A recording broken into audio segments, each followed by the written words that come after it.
Hey guys, Eric at the Harvest House at a Land of the Light. Look at this schematic here with everything that we're doing here. Now this is the schematic on the inside, and you can see putting all of our Hollywood furniture together.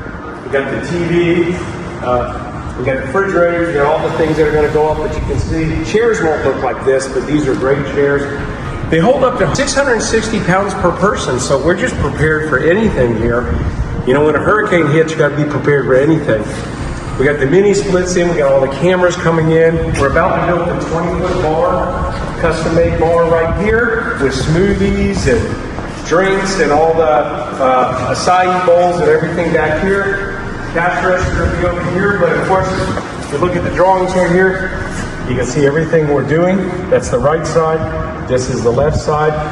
It's gonna be beautiful, and then the back section, which is back here, of course the chairs won't look like this, but this is going to be a beautiful section where we'll be able to go live around the world with our training. The chairs will come with beautiful trees and rapid fruit trees over here. Huge big screen TV up real high. This also can be used as a venue for other things. Just leave it at that. And it's beautiful. Everything is amazing. We just framed everything out. We're not finished framing everything out, but anyways, thank you guys for all your prayers, and it's coming together.